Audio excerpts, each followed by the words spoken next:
Bem-vindo ao PMEcast, edição Ponto de Girada. Hoje eu trago minha amiga aqui, Mariana Simões. Fala, Mariana, tudo bom? Oi, Maurício, bom dia. Mariana, tem quanto tempo que a gente se conhece? Eu arrisco dizer aí que mais de 15 anos. Como é que foi que a gente se conheceu? Olha, eu abri a minha agência com 21 anos. E a gente começou só fazendo a parte assim, digital, que na época não tinha nem rede social, né? Então eram sites em flash. Sites em flash. Sites em flash, animados. Era a trend do momento. Isso mesmo. 2006, 2007, né? Eu me formei, trabalhei em poucos lugares, assim, em 3 lugares. Estagiei em alguns lugares e trabalhei em 2 empresas antes de abrir a agência. E aí, quando eu abri a agência, a gente tinha um foco grande com a parte digital, que na época se resumia em sites e sistemas, né? Mas peraí, só um minutinho. Você estudou o quê? Você foi fazer o quê? Faculdade do quê? Publicidade. Fez publicidade. Aí saiu lá formado, falou, sou uma publicitária, e agora? Eu estagiei no setor público durante a faculdade, Secretaria de Cultura, Secretaria de Trânsito, setor de comunicação da Prefeitura, eventos, mas sempre no setor público. Aí quando eu me formei, falei, não quero viver a vida de setor público, aqui eu não vou conseguir implementar 1/3 das minhas ideias, e aí fui botar currículo no mercado, trabalhei numa empresa de TI, depois fui para o Instituto da Memória Musical Brasileira, também na parte de marketing digital, onde eu conheci a minha primeira sócia, a Natália. Nós éramos no setor de marketing digital lá, e era o maior acervo discográfico digital do Brasil lá. Então a gente trabalhava com isso, só que assim, estava começando o Orkut na época, né? Não tinha rede social, então o trabalho era muito focado em SEO, em produção de conteúdo digital, blog. Na época era o MySpace, que estava começando, assim, com artistas. Isso e aí eu saí de lá. Eu sempre me senti nos meus estágios, nos meus empregos, eu sempre me senti presa. Era difícil para mim ficar só ali naquele lugar. Eu queria sair dali, queria inventar moda. E tomava, assim, umas, digamos assim, umas fechadas dos meus chefes. Mariana, mas se limita só aí no seu trabalho, no seu setor, né? Você tá muito proativa, Mariana. Menos proatividade, menos, né? Nessa empresa de TI que eu trabalhei, a vaga era para gerente de relacionamento. Quando era só venda, né? Que eu adoro também. Mas eu tava com aquela sede de recém-formado de implementar as coisas, né? Então, só venda não me... Hoje em dia eu adoro muito só a parte de venda, mas... E aí eu ficava lá, vamos fazer porque era uma empresa de TI que vendia software e hardware, né? Então, vamos fazer um projeto de reciclagem com esses hardwares daqui, vamos botar na Lei Rouanet, vamos acontecer. Porque eu vinha do setor público, né? Não, Mariana, a gente tem que bater a meta, volta pro seu lugar. Menos, Mariana. Arroz com feijão, se bobear só arroz, não precisa nem fazer o feijão, vamos Aí devagar. eu tinha uma apresentação que eu tinha que mostrar para os clientes, né? Recebi uma carteira de cliente para trabalhar. Mas eu quero fazer uma apresentação diferente. Não, tem que ser essa aqui que é da empresa. Mas eu quero a minha, não pode. Então, assim, eu me sentia sempre muito tolhida. Eu queria voar, eu queria fazer coisas que eu não tinha liberdade para fazer. Obviamente, no setor corporativo você tem, né, uma diretriz. Aí saí, fui para outro lugar, foi a mesma coisa e resolvi. Chega. Vou montar uma agência. Aí chegou para a Natália. Namorado na época, Henrique, eu namorava ele 6 meses. E ele é desenvolvedor, ele fazia na época a faculdade de desenvolvimento de software, né? Ele não sei se da computação. Então ele já fazia sites na época. Ele me conheceu porque ele foi voluntário de uma ONG que eu era voluntária. Eu posso fazer um site para ajudar vocês? A gente precisa de um site. E assim a gente se conheceu. Entendi. E aí a gente começou a fazer freela, assim. Enquanto eu trabalhava ainda nessas empresas, eu pegava uns trabalhos por fora com ele. Preciso fazer um site. Aí ele fazia o site animado, eu vendia, fazia o atendimento, fazia o conteúdo do site, resolvia as fotos, resolvia o resto. Entendi. E a gente começou a fazer. Aí até que um dia teve uma empresa grande, que era na época Sinapsis, nem sei se ela ainda existe, ela era a empresa de TI da Ampla, antiga Ampla, que hoje é Enel, né? Sim. Ela era lá da América Latina e tal, e eles precisavam de uma apresentação toda animada para mostrar uma nova forma de cortar a luz pelo SMS na época, que não era mais subir no poste lá e cortar para quem não pagar. E aí tinha que ser feito tudo em flash e tal, não sei o que, e todo o roteiro. E aí precisávamos de nota fiscal. E aí, mas peraí, como é que te acharam? Como é que chegaram em você? O gerente de TI dessa empresa lá já tinha sido estagiário do meu sogro. Meu Deus, tá. Eu sou levantador. E aí ele falou assim, por que vocês não abrem uma empresa para pegar esse trabalho? É muito rápido abrir uma empresa. O sogro falou, eu abro aqui rapidinho. Mas foi rápido mesmo. Eu recebi um talonário dessa grossura assim, não me esqueça, a nota 0001. Da Sinatra. É isso mesmo, vi um talão de, né, 3 vias, tinha que botar papel carbono. Foi 2006. Eu sou velho, hein? Eu lembro do carbono. Talão, nota 001. Aí fez o trabalho, abriram uma empresa. Quando precisava de nota, a gente já tinha o CNPJ aberto. Entendi. Cada um trabalhando na sua casa, cada um no seu canto ainda. Só que aí começou não, a gente em casa não estava dando, o cliente precisa fazer reunião. Não era como hoje em dia que você faz uma reunião no café e ok, naquela época tinha que ter uma sala de reunião para receber o cliente e tal. Sim, eu fui nessa sala aí. Mas essa que você foi a segunda temporada. A primeira temporada você não foi. A versão 2. Uma sala de 15 metros quadrados com um cafete muito ruim. Ali na Amaral Peixoto, ali no edifício da Sabiá Discos ali, uma pequenininha sala, pegava todo o sol da tarde. Em Niterói, isso. No centro de Niterói. A gente alugou. Eu perguntei esse caminho porque eu achei muito legal, porque assim, eu comecei esse podcast e eu falei muito do poder do movimento. Enquanto você está em movimento, as coisas acontecem. Você, assim, em 5 minutos me contou histórias de movimento, né? Você estava voluntária numa ONG. Então, assim, se você não estivesse em movimento, né, sendo voluntário numa ONG, não tinha conhecido o Henrique. O Henrique em movimento lá, sendo voluntário da ONG, falou, pô, precisa de um site, né? Mais movimento ainda. Preciso sim, vamos fazer juntos, não sei o quê, papá. Né? O estagiário de não sei aonde, foi trabalhar na empresa tal, lembrou de vocês e, pô, precisa de uma apresentação. Vamos fazer. O sogro falou que não, pô, entra em movimento aí, vamos abrir uma empresa, vamos tirar nota fiscal aí, vamos. Então, assim, olha o poder do movimento, né? Se tivesse quieto em casa, nada disso teria acontecido. Né? Como você se movimentou. E olha só, quando que você pensou que ser voluntária de uma ONG poderia te levar a uma sociedade a abrir um negócio, né? A gente não liga esses pontos quando a gente está fazendo, né? Muitas vezes, assim, eu converso com gente que está saindo de empresas, né? E está querendo empreender. Aí eu falo assim, provavelmente o seu network, as pessoas que você conhece, são pessoas do teu emprego. São seus fornecedores ali, seus colegas ali que você está trabalhando e tal. Você ficou 20 anos nessa empresa, você conhece esse grupinho, você tem que conhecer outras pessoas. Aí ele fala, mas como é que eu vou conhecer? Eu falei, sei lá, você vai ser voluntário numa ONG, numa igreja, num clube, em qualquer lugar, vai ser voluntário. Ele falou, pô, mas eu quero abrir um negócio, ser voluntário. Vai. Né? Se coloque em movimento, vai conhecer gente, vai ver outras coisas, que a cabeça expande, né? Você fazendo, a cabeça já não é mais pequenininha, a cabeça expande de um tamanho que gigantesco. Outro que você está fazendo bem, né? Ser voluntário de ONG, pô, você está fazendo bem, você está ajudando, colaborando ali para melhorar a vida de alguém, isso é sensacional. E terceiro, que você vai conhecer gente muito interessante, né? Então, olha só o que pode levar. Mas fantástico, aí pô, montamos a empresa. Tá. E aí? Eu pedi demissão, até então eu estava trabalhando, ele estava trabalhando e a gente fazendo os freelas. Aí teve a nota fiscal 01. Aí houve um corte nesse lugar que eu trabalhava com a Natália. Sim. A Natália foi mandada embora antes de mim. E aí ela começou a fazer um movimento. Eu fiquei, e aí chegou no final, eu já tinha sido, como saiu muita gente, já tinha me colocado em outra função, eu já estava sendo só secretária e financeiro, em comunicação eu não mexia mais, porque eles fizeram uma redução lá no instituto que eu trabalhava. Aí eu falei, cara, não quero, agora é a hora de arriscar, e aí pedi demissão. E aí a Natália falou, poxa, vamos fazer, você está fazendo com o Henrique, que ela era designer, o Henrique desenvolvedor e eu todo o resto.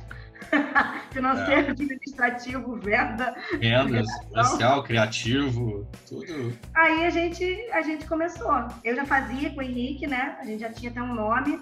Ela entrou, aí a gente alugou essa sala lá no centro de Niterói. Não me esqueço, gente, R$250 o aluguel. Hoje a gente acha pouco, mas na época era compatível com o que era na época, né? 2006, 250 cruzeiros reais aí, né? Aí a gente não tinha dinheiro assim para nada, então a gente levou o computador de casa, não tinha ar-condicionado, ficava um calor, aquele sol do céu de Niterói.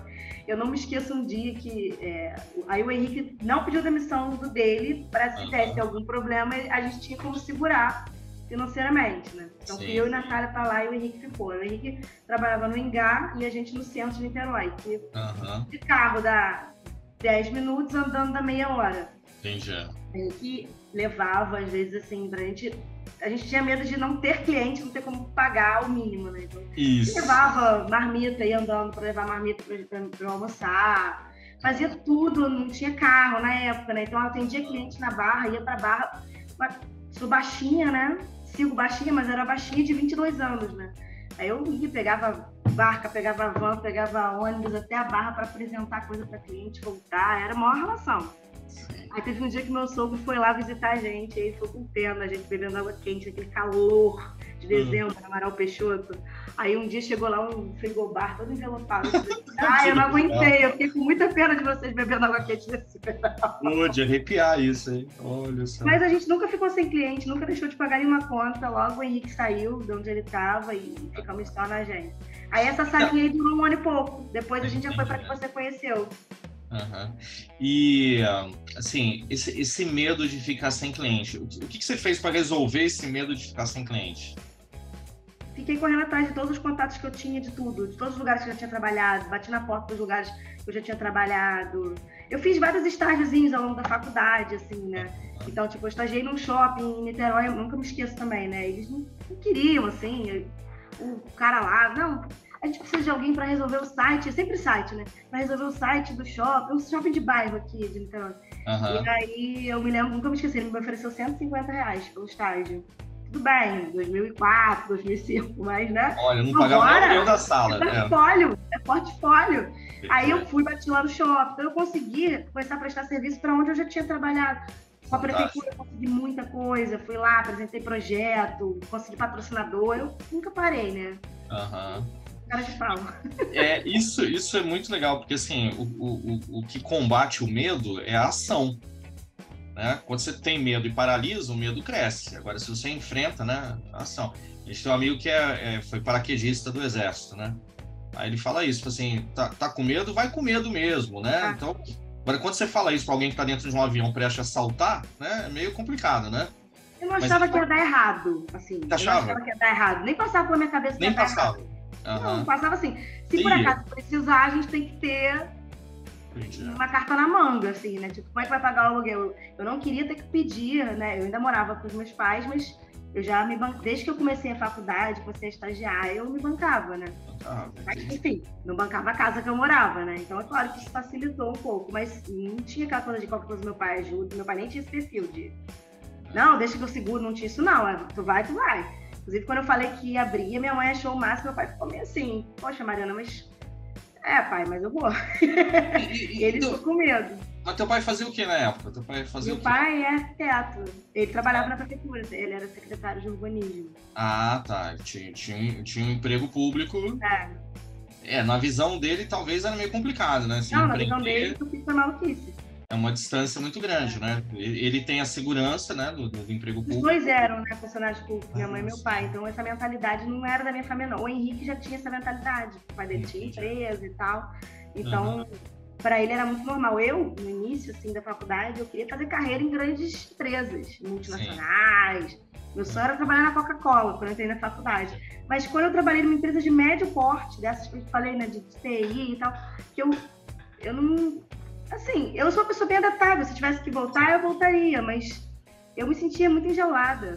Entendi. E aí, como é que a gente se conheceu?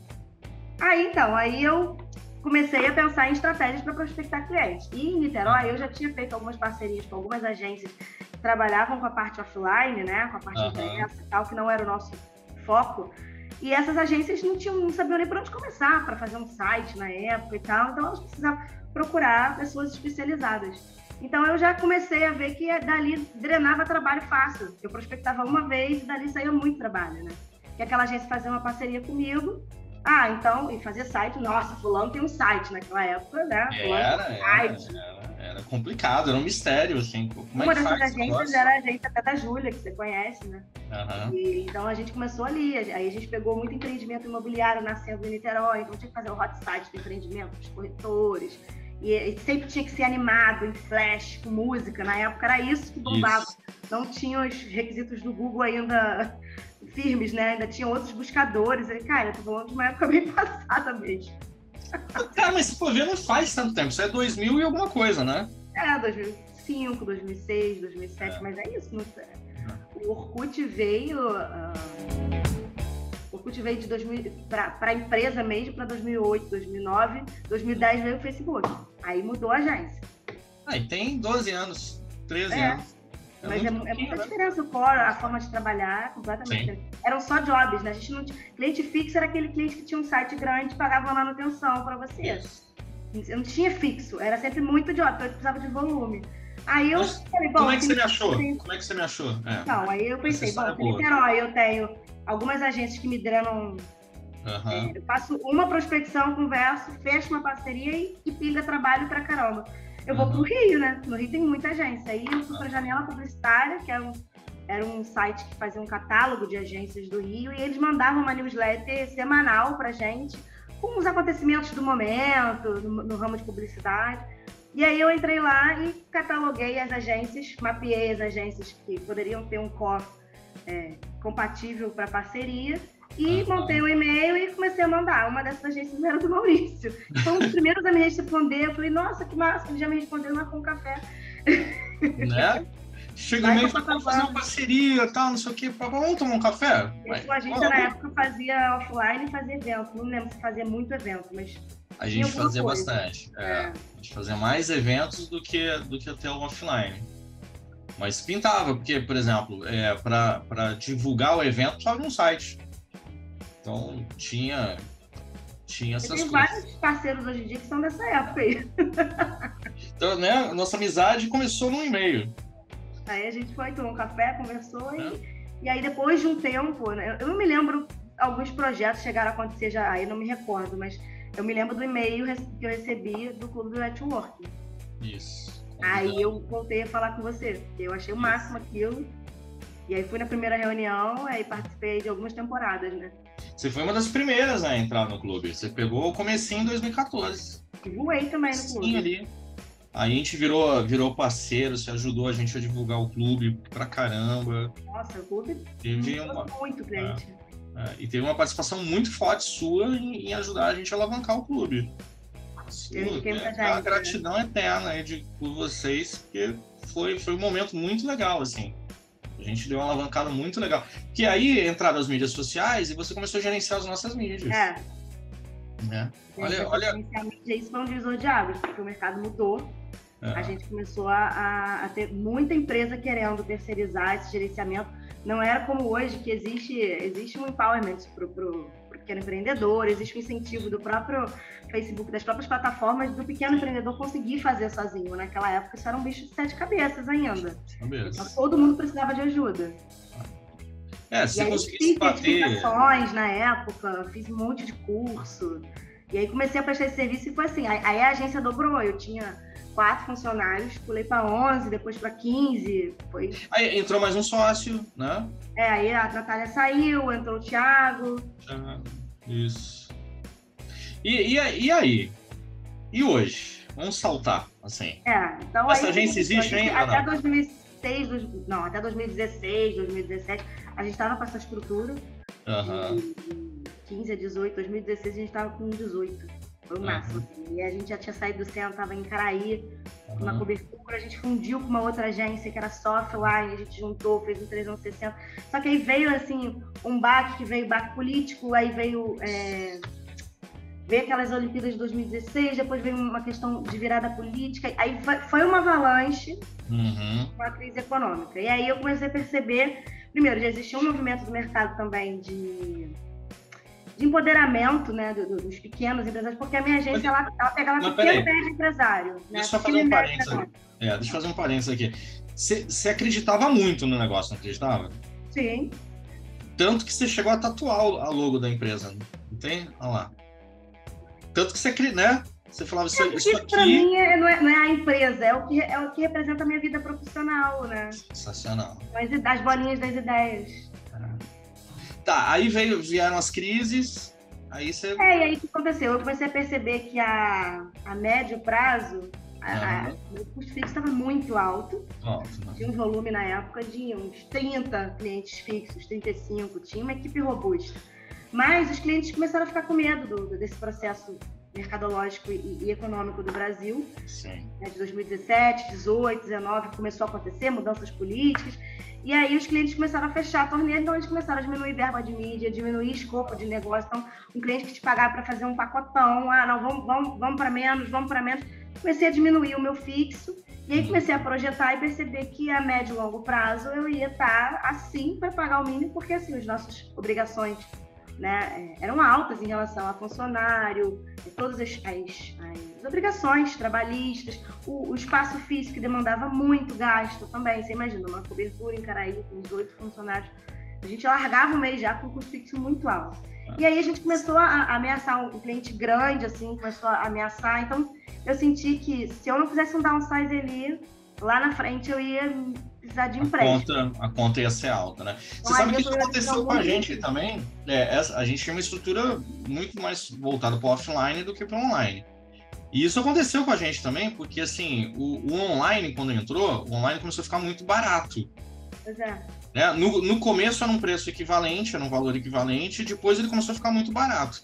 Essa questão dele ficar muito barato obrigava a gente a atender também o online, ou com parceria, ou botando gente para poder entregar. Só que a nossa expertise não estava no online, né? Estava no offline. Então a gente acabava tendo uma estrutura cara para poder entregar. E o direcionamento da verba das empresas começou a mudar também. Sim. Porque a gente antes fazia um anúncio, se a gente fechasse, por exemplo, pegasse o Globo, fizesse uma página no Globo, entrava uma grana pra gente, muito legal, entrava um dinheiro muito bom pra gente. E a gente fazia mais de uma página por mês, então, assim, entrava um bom dinheiro. Acabou, o cliente virou e falou assim, não, com o dinheiro de uma página, eu vou botar no Google. E eu nem boto toda a grana, né, que custaria um anúncio no Globo, eu nem boto toda essa grana no Google, eu boto por 1/10 disso e tô feliz com o retorno que me dá. Então isso também enfraqueceu muito as agências offline. Muito. Aí o que aconteceu? O cliente investia pouco, o resultado dele caía e ele achava então que não estava mais valendo a pena. Ele começava a substituir a gente por um departamentozinho interno, uma pessoa. E aí o Facebook também começou a fazer um movimento muito grande, eventos grandes, para empoderar mesmo o pequeno empreendedor. Então, existem treinamentos, existe suporte, existem muitas formas. Se você quiser gerenciar sozinho, né? Aí veio o Canva, vieram várias ferramentas que começaram a ajudar as pessoas a empoderar as pessoas a fazerem sozinho. É claro que dependendo do negócio, não dá. Às vezes o próprio empreendedor não tem perfil, não quer. E tem negócios que precisam realmente de uma equipe maior, estruturada, para fazer aquilo. Esse é o meu cliente de hoje, né? Mas nessa época de transição, aquele meu cliente que me pagava pouco, que me pagava muito, me dava o mesmo trabalho.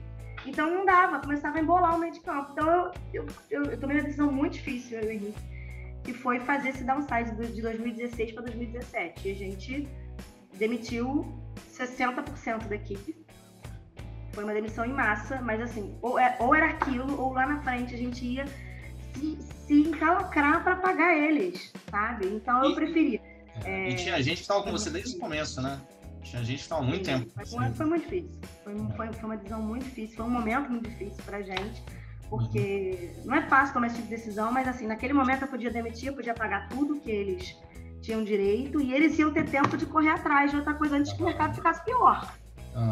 Então, no final de 2016, a gente tomou essa decisão, foi um caos, assim, porque a gente não sabia como fazer, e a gente acabou conversando de uma vez com todo mundo e falando, olha, a realidade é essa, os contratos começaram a cair, quem ficou com um FII muito pequeno, um FII menor, então eu tinha que ter uma estrutura menor para atender aquilo, e aí eu fui radical. Falei, a gente vai reduzir a equipe e a gente vai para casa, para a gente poder ganhar o nosso colchão líquido de novo, porque não adiantava demitir e continuar tendo um custo alto porque era localização, limpeza do local, manutenção de toda a estrutura, né? Você imagina uma cobertura com 18 funcionários, copa, cozinha, né? A parte externa. ajuda de custo para todo mundo trabalhar, o almoço, a passagem, a nossa passagem, ou a nossa gasolina, o flanelinho, o estacionamento. Cara, tava muito caro. E já estava começando um movimento no mercado de fazer coisas, de fazer videoconferência, né? Já não estava assim, a sala de reunião já não era tão populada quanto era no início. Sim. O cliente já não queria mais ir até a agência. Ou você ia até ele, ou você fazia uma videoconferência. Isso antes da pandemia. Depois da pandemia, então, aí que se mudou de vez. A minha sala de reunião foi tão almejada, a gente fez um projeto com arquiteta, Sim, depois ela ficava ali as moscas, porque o cliente não precisava mais ir para lá, né? E aí a gente fez isso, foi trabalhar de casa. Com 4 funcionários, depois passou para 3. Hoje em dia a gente tem um outro perfil, né? A galera tá muito abrindo PJ, né? E aí dessa forma a gente consegue até articular um pagamento melhor, assim. A pessoa não fica só presa a você, ela abre um MEI, ela consegue prestar serviço para várias agências. Aí você aloca naquele projeto, acabou o projeto, acabou... Fica mais fácil para todo mundo e fica mais viável também para o cliente, porque aí depois que veio todas as mudanças do governo e mais a pandemia, a instabilidade econômica está muito grande, então os clientes, eles de fato não estão adquirindo assim, grandes, né, assim... Mas vamos fazer saltinhos aí, porque assim, teve esse momento, aí você resolveu reduzir, foi para casa, continuou atendendo alguns clientes, tudo. Depois, maternidade. Teve um salto mas eu me preparei para isso. Quando eu estava trabalhando de casa, eu já comecei a pensar nisso, né? E aí eu falei, como é que eu vou fazer? Porque eu sou muito, né? Não mais, mas eu era muito assim... A operação dependia muito de mim. Eu jogava todas as posições e tal, e uma das coisas que eu aprendi, inclusive, com o tio Maurício, que eu não podia, né? O negócio eu não podia depender de mim, né? Então, eu me preparei para ter filho. Assim, eu montei equipe, eu estruturei a operação da minha parte da agência, porque a agência, ela trabalha com jobs, né? De sistema, site, loja virtual, que é a alçada do Henrique. E ela trabalha com planejamento, consultoria e gestão de mídias sociais, que é a minha parte. Então, isso está bem dividido. Então, a minha parte, eu consegui montar um time, porque eu pensei, quando eu tiver filho, eu quero amamentar, eu quero ter tempo para isso, eu não vou ficar enlouquecida. Então, aí veio a Pérola. Pérola nasceu. E aí, como é que é tocar um negócio, ser mãe... A Pérola nasceu, 3 meses depois veio o lockdown da pandemia, né? Então, me ajudou no sentido de ninguém precisava que eu fosse até lugar nenhum. Não preciso sair daqui. Online, assim, mudou, né? A gente sabe que o mercado mudou, os clientes hoje em dia, as pessoas se adaptaram no home office, se adaptaram a se reunir por vídeo, né? As reuniões presenciais são, pelo menos no meu meio aqui, são escassas. A nós aqui. Me ajudou, porque eu consegui, assim, a equipe eu já estava só gerenciando, né? Eu fiquei 6 meses realmente bem de fora da operação. Depois de 6 meses eu comecei a voltar um pouco mais, fazer as reuniões, mas aí, assim, a equipe conseguiu conduzir. O que acontece hoje? Eu vendo, eu planejo, eu supervisiono, eu tomo decisão, mas eu não sento mais no operacional. Legal. O operacional agora está estruturado. Assim. Mas me fala da maternidade um pouco, assim, porque como é que é tocar um negócio com filho? Porque eu tô te perguntando isso, porque, por exemplo, quando o João nasceu, meu mais velho, a Bia tinha uma loja em Copacabana. E assim, ele cresceu no meio das araras da loja. Entendeu? Ele era pequenininho, ele se escondia atrás das roupas, assim, da loja, tudo. Então, a Bia amamentava, ele vinha para casa tirar uma soneca, quando ele despertava, tinha que amamentar, era pertinho de casa, né? A loja era pertinho de casa. Dava assim, um jeito de levar ele para lá, ou ela vinha para casa, ele mamava lá, tal. Então, assim, era tudo meio junto e misturado, assim. Como foi para você tocar maternidade e trabalhar? Foi um desafio? Eu acho que o que muda mais é a gente. A gente muda muito. A urgência do trabalho, ela é diferente, as prioridades mudam. E eu acho que, de certa forma, foi bom eu ter vivido muito esse momento workaholic meu aí, até, antes de me preparar para isso. E realmente eu eu vivia até o talo, aqueles dias de 5 reuniões, e uma na Barra, uma em Copacabana, volta. Eu dava aula à noite, não tinha isso? Eu dei 4 anos. É verdade. Tinha ainda o negócio da aula. Mas não, mas desse ritmo. De mídias sociais, eu vivia né? as coisas no tempo certo, sabe? Assim, de verdade. Entendi. Até eu engravidar, no início da gestação, eu ainda peguei a última turma lá, no Senado. Muito bom. Mas era à noite em Copacabana, né? Uhum. Mas eu acho que eu vivi no tempo certo, porque depois que vem a maternidade, aí você vira uma ficha, as coisas mudam de importância para você, você vive uma fusão emocional absurda com a criança. Tudo é menos... Um cliente que não gostou de alguma coisa me deixava assim, parafuso. Hoje em dia, óbvio que ainda deixa, mas o que me deixa parafuso é a perna. Sim. Tudo muda, você dá outra urgência para as coisas. Então, eu acho que nesse ponto as coisas foram muito assim no tempo certo. Eu vivi o workaholic na época que eu estava disposta a isso, me preparei para esse outro processo no momento certo. Tanto que eu não sinto falta daquela... Não me vejo mais naquele ritmo de trabalho, não quero. Amadureceu, né? Não quero mais voltar a ter um espaço físico, um monte de função. Não quero. Não quero, assim, de verdade. Quero outros horizontes, assim... Essa parte consultiva é muito mais interessante hoje em dia. Quero conhecer esses recém-formados cracudos de plataforma e botar eles tudo para trabalhar comigo. Né? E aí eu administro, assim, eu te confesso que eu não senti muita dificuldade, porque os 2 primeiros anos da vida da Pérola foram os 2 primeiros anos de pandemia. Então, eu já estava acostumada a trabalhar de casa. Os clientes já estavam acostumados a fazer as reuniões de vídeo, nem sempre no horário comercial. Todos estavam vivendo os mesmos conflitos em relação a cachorro latindo, entregador chegou no meio, né? Assim, o mercado mudou. Então, eu não senti esse tipo de dificuldade, eu não senti. O que eu sinto hoje, com ela maiorzinha, né? Hoje está com 3 anos. Hoje eu percebo que era bem mais delegável no início mesmo. Porque no início a criança dorme muito, né? Ela não demanda tanta de atenção, assim. Né? Se você se organizar, você tem umas horas muito certinhas, né? Falando, agora ela vai acordar, agora tem a hora de mamar, agora tem a hora de dormia às 6h30 da tarde, até o dia seguinte, né? Dormia cedo. Hoje, com 3 anos, ela tá na escola agora, mas quando ela chegar, é muito difícil eu conseguir trabalhar. Aí, ou ela vai pra minha mãe, ou eu tô vendo o esquema dela ficar integral os dias da semana, porque quando ela tá em casa agora, não dá. É barulho, é confusão, é uma fase que a criança demanda muito, né? De conversar, de querer brincar. Eu tenho um amigo que fala assim, né? Não tem noção de perigo. Não. Eu tenho um amigo que fala assim, você sabe a diferença de um terrorista e uma criança de 3 anos? Eu falo, não. Então, o terrorista você negocia. Criança de 3 anos não tem jeito. Eu acho hoje muito mais difícil do que no início. Apesar de que no início você tá mais sensível, você tá puérpera, né? Você tá entendendo o processo, numa grande fusão com a criança. Eu amamentei até 2 anos e meio ela, em livre demanda. É que hoje a criança, ela interage mais e pede atenção, né? Ela quer fazer coisas, ela quer brincar, ela não tem muito a noção do que pode fazer, do que não pode fazer. Eu acho muito mais difícil de conciliar. Mas também, hoje em dia, tem a escola, ela tá maiorzinha, ela fica na casa de uma avó, então, assim, eu consigo... Organiza de outra maneira e a coisa vai.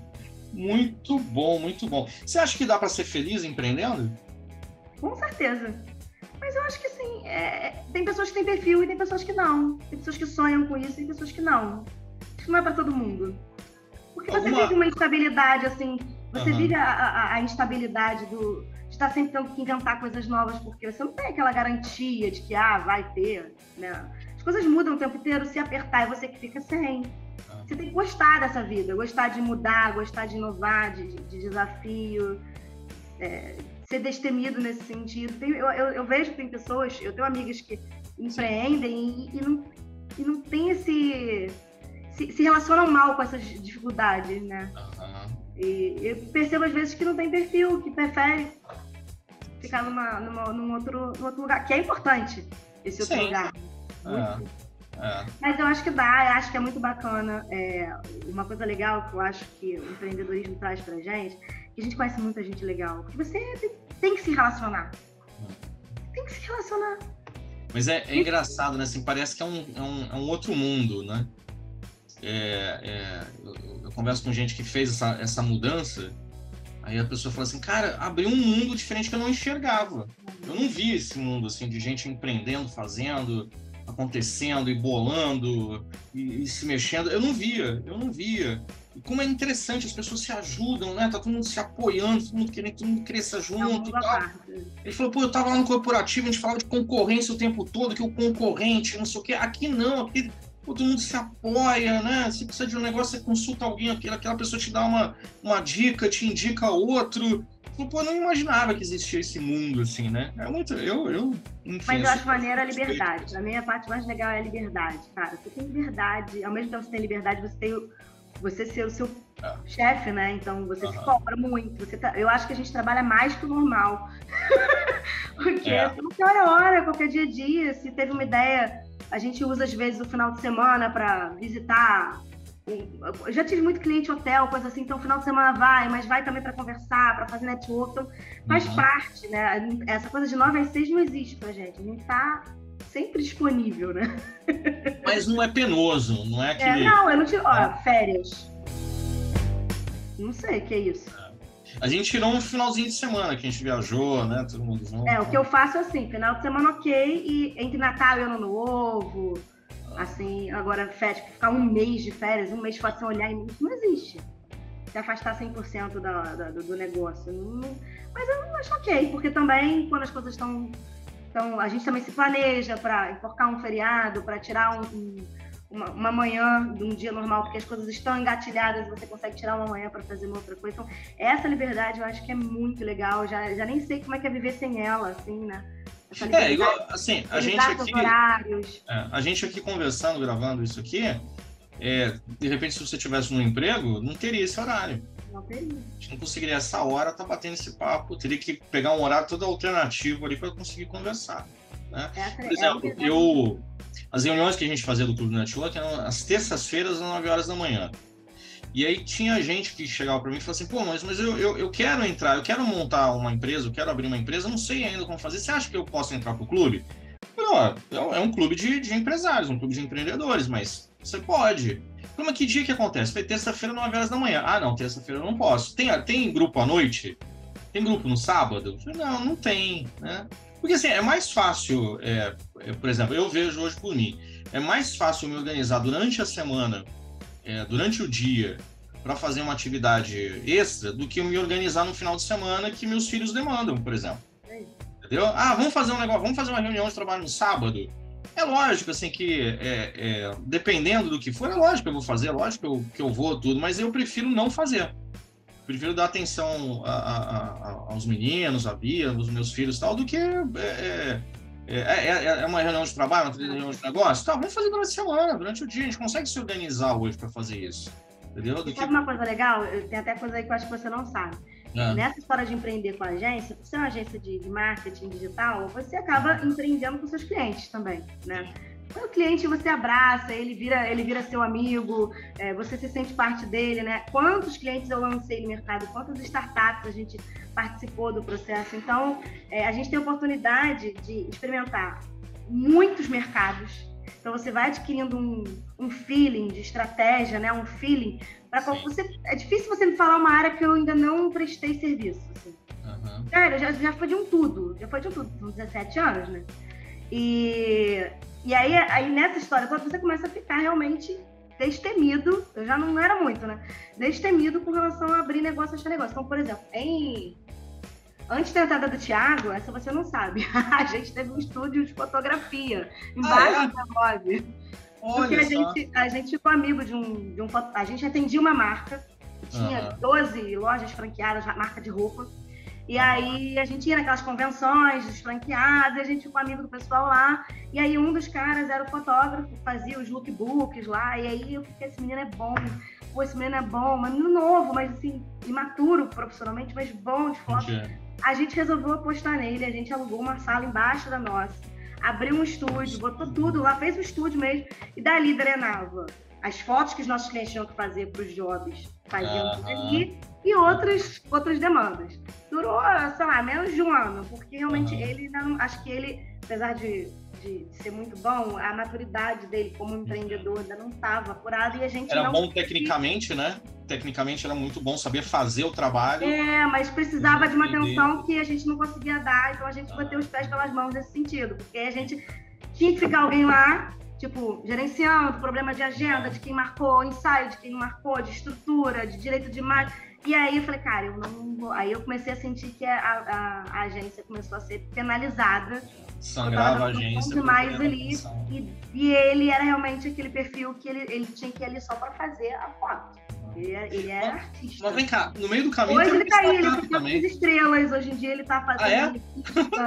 Que legal. Nossa, quando eu te mando, ele hoje tá, falei que amigo, tu chegou onde tu queria. Ele hoje tá falando de celebridade, ele tem revista, ele tem um monte de projeto maneiro aí. Mas assim, foi uma experiência. A gente abriu o estúdio, depois a gente fechou e tá tudo bem também, sabe? Assim, a gente mete o nariz. Mas teve uma startup no meio do caminho também, que você abriu. Duas startups? Duas. O Henrique e o Thiago ficaram mais à frente disso, né? A gente ficava sempre tendo ideias brilhantes na gente. A gente ainda continua assim, né? Um dia a gente vai ter uma ideia muito brilhante, que vai ser assim, a virada do que a gente fica olhando e fala assim, por que eu não tive essa ideia? Mas sabe o que eu acho? Eu acho que essa característica, vocês, assim, por exemplo, os 4 que eu conheci, né? Vocês 4, vocês têm uma característica de não ficar só na ideia, partir para a execução. Então, por exemplo, eu lembro de uma startup que vocês tiveram a ideia, botaram em prática, bateram no fundo de investimento lá, os caras aportaram ainda grana. Botaram dinheiro para o negócio rodar. E aí vocês rodaram, num determinado momento entenderam que aquilo estava... A gente teve 2 ou 3 rodadas de investimento. O Cota Print foi uma ideia do Henrique e do Thiago, nessas, né? A gente acabava o expediente, vamos tomar uma cerveja, vamos... a gente tinha que ter uma ideia. Porque a gente via esses negócios acontecendo, e aí veio o Uber, e veio o Airbnb, aí esses negócios digitais, a gente, cara, que ideia brilhante, você passa a executar. A gente que entende, eles que entendem, né? O Henrique entende isso. Eu falei, cara, isso não é... A base é fácil. Ideia. Um sisteminha aqui, que liga aqui, né? Um formuláriozinho aqui, outro aqui, acabou, o negócio tá pronto. A gente tem ainda um monte de ideia engavetada que a gente fica maturando nelas, né? Nessa de ter uma ideia brilhante, genial, assim, que saia da cor. E aí eles tiveram a ideia de fazer um site que centralizasse as cotações gráficas. Isso. Porque volta e meia, né? O cliente precisa, eu preciso fazer um banner de não sei o que, onde que eu peço, né? Pô, e a gente usava, assim, porque quando vocês lançaram isso, a gente já estava fechando a agência. Mas foi numa época, assim, a gente cotava gráfica todo dia. E não era só a agência era no Rio. A gente ia fazer encarte, por exemplo, para plano de saúde, o encarte era no Brasil todo. Então, todas as capitais a gente cotava. Então, eu ligava para Salvador, gráfica, então tinha que achar 3, 4 gráficas. Era um trabalho, assim, de cão. A gente identificou essa dor. A ideia deles veio disso. Era matador. E de conversar com outras agências, principalmente que faziam muita parte impressa, e era sempre isso. Aí a gente teve esse ideia, o Henrique, olha, dá para pensar num sistema, né, que ele chama de um pitch, né? Vamos fazer uma coisa inicial e vamos testar. E aí eles foram, a gente fez a marca, deu o nome, criou e botou dinheiro do nosso bolso para rodar e viu que começou a pingar, né? Porque a pessoa ia lá no site e falava, eu quero fazer encartes assim, aí dizia todas as diretrizes, fora a área que ele recebia, até qual a área que ele queria receber, né? Não adianta eu receber uma gráfica lá de não sei das quantas, porque eu tô aqui em tal estado. E aí começou a entregar. E aí eles falavam, gente, isso dá certo, só que agora para isso melhorar a gente precisa botar dinheiro e a gente não tem para botar. E aí o Thiago foi atrás disso e entrou em rodada de investimento anjo. Sim. Eu não participei do processo, né? O processo foi mais do Henrique e do Thiago, mas eles contam que foi uma coisa meio Shark Tank mesmo, de apresentar para os investidores. Eu lembro. Paulada, eu sei que conseguiu. E aí a gente foram 2 ou 3 rodadas, eu não me lembro agora. Mas assim, por que não continuou? Porque aí só na operação é que a gente vê certos pormenores, né? O que aconteceu? Existiam algumas barreiras de entrada que a gente já sabia, mas a gente tinha que botar a cara a tapa para ver, né? A pessoa fazia orçamento com uma determinada gráfica, gostou, e ela passava a fazer direto com a gráfica, não ia mais lá no site porque ela gostou daquela gráfica. Outras gráficas não respondiam, e aí apesar do site ser um meio, né? As pessoas poderiam colocar a frustração delas, o usuário poderia colocar a frustração ali no site, ele, poxa, mandei e não recebi cotação nenhuma, né? E a gente tinha uma menina de comercial, que a gente montou uma equipe, né? O aporte e montou-se a empresa e montou a equipe ali dentro. Então tinha uma menina de comercial que ligava, ela pegava aqueles catálogos e ligava para as gráficas de todo o Brasil para oferecer, fazer parte do site. E você tinha planos, né? Poderia ter o plano gratuito, recebia até X cotações por mês, e tinha os planos pagos para receber mais e tal. E aí a gente começou a entender assim, que existiam gráficas assim, de porta de fundo de garagem mesmo, lá no interior dos Cafundós, nem entendiam aquela abordagem, não colocavam uma expectativa de que se eu estou entrando, então vocês têm que me mandar um monte de cotação todo dia. Sim. Então, assim, houve uma dificuldade de entendimento do negócio por alguma parcela ali de perfil, né, da gráfica. E aí, o que aconteceu? Deu resultado, mas o suficiente para continuar e ter um payback precisava de muito mais aporte e de muito mais tempo. Entendi. E aí chegou à conclusão de que não ia valer, sabe? Entendi. Mas foi aí, acho que uns 2 a 3 anos de trabalho. Muito bacana. E vem cá, assim, como é que você media sucesso lá atrás, assim? Por exemplo, você falou o número de clientes, falou que atendeu clientes grandes, tal, tinha receita. Lá atrás você media, você fala, pô, a gente está indo, a gente está crescendo, está evoluindo, você media pela grana, media pelo número de clientes? São vários fatores. Tinha o fator dinheiro, sim, mas tinha o fator portfólio, tinha o fator de uns tempos, assim, para cá, e até hoje, né? A necessidade de prospecção é muito pequena. A coisa já anda, né? É muita indicação, né? É muito tempo de mercado, é muita empresa. A mesma empresa, ela trabalha com a gente várias vezes. Então, como é que você mede isso hoje? Isso também eu acho que é considerado uma medição de, pô, deu certo. A gente se mantém há 17 anos com esse negócio, a gente já teve várias configurações, já teve várias configurações societárias também. Então aí, né? O mercado aconteceu, um monte de crise, pandemia, mudança de governo, muita coisa entrou, saiu, quebrou, né? E a gente tá aí.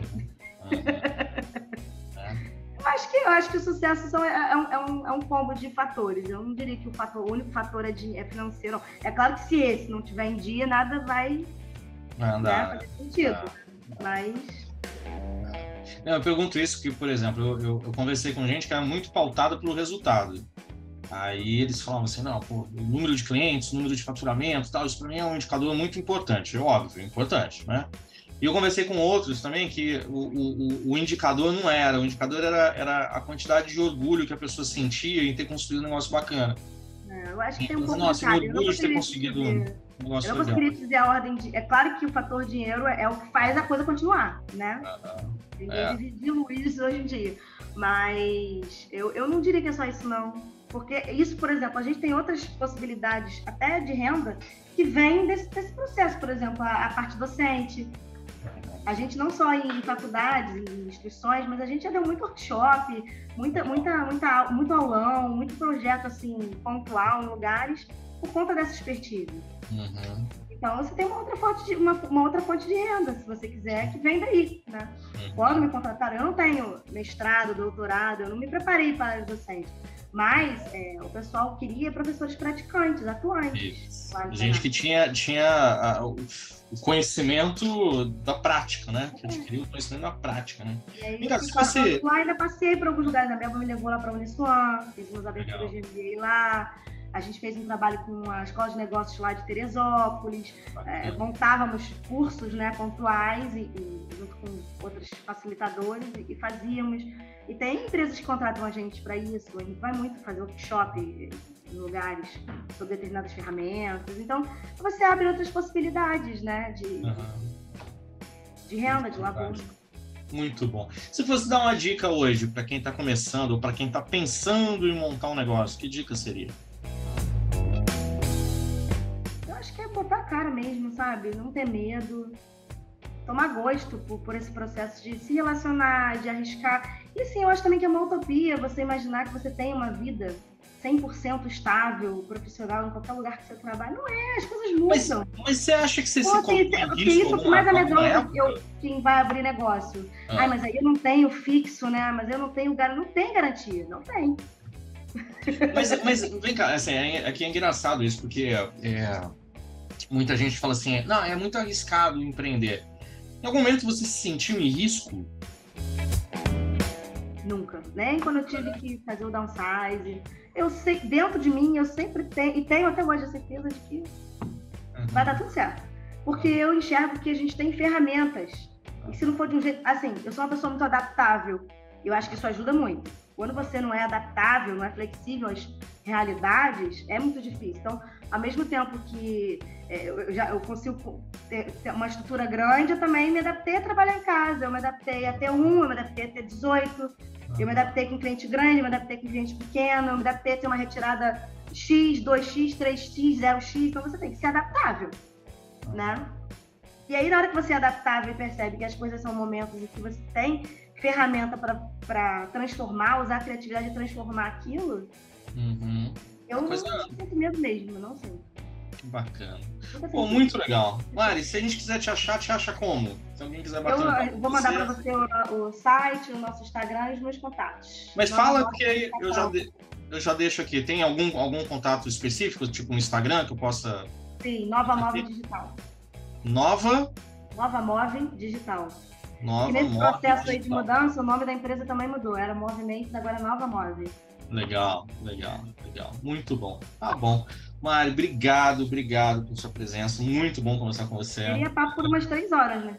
É verdade. Olha que a gente deu saltos nas coisas, mas assim, é muito rica a tua história. A gente vai lembrando de coisas assim, é muito rica, é muito legal, inspiradora, realmente inspiradora. Obrigado, Mari. Valeu. Beijão pra todo mundo. Tá? Tchau. Show. Beijo. Tchau.